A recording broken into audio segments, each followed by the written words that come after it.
don't believe it.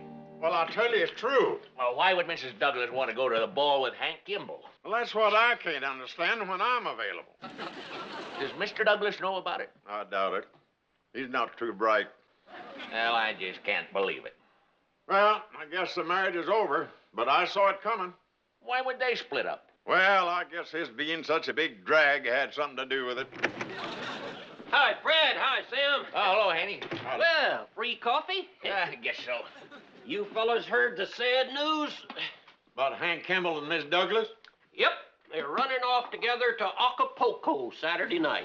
Oh, that's the silliest thing. Acapulco, huh? Well, I heard they're just going to the ball together. That's their cover story. While Mr. Douglas is watching his ecology special, they'll be sipping margaritas on the Lovebird flight. That's nonsense. Mrs. Douglas isn't that kind of a woman. That's what they said about Cleopatra just before she ran off with Richard Burton. Cleopatra didn't. Well, I still can't figure why she picked Hank Kimball. Well, I've heard he has a certain animal attraction. Well, I never seen no dogs running after him. It ain't that kind of attraction. It's the kind that made Toby Wing run off with Wallace Berry. Oh, for the love of... My wife had a big thing for Wallace Berry. I wish he'd have took her instead of Toby. You two better stop spreading this rumor. It ain't no rumor. I kind of hate to see the Douglas marriage break up. Maybe it don't have to. Maybe I can salvage it. What do you got in mind, Haney? Sam, I ain't one to let a marriage go down the drain when they might be a few dollars stuffed in the pipe.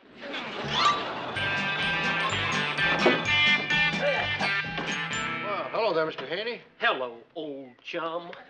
Old chum? Oh, doggone. You look as woebegone as a catfish in a dried-up mudlark. What does that... Is Mrs. Douglas around? No. She never is anymore, is she? No wonder you look as sad as a pelican with a mouthful of porcupine. I don't know what you're talking about, and I don't think you do either. Well, I guess the husband is always the last one to find out. Find out what? My card. Haney's Marriage Salvage Service. For the nominal fee of $200, I will see that your wife don't leave you. Leave me? My wife isn't going to... Mr. Douglas, it pains me to tell you that your wife is involved with another man who shall be nameless. Oh, Mr. Haney. So from now on, we shall refer to him as Hank Nameless, or No Name Kimball, if you prefer. Hank Kimball? He's the man your wife is enameled with. That's ridiculous. It's also the wrong word. It's enamored. Do you know what's happening Saturday night? Yes, my wife is going to the ball with Hank Kimball. You swallowed their cover story, huh?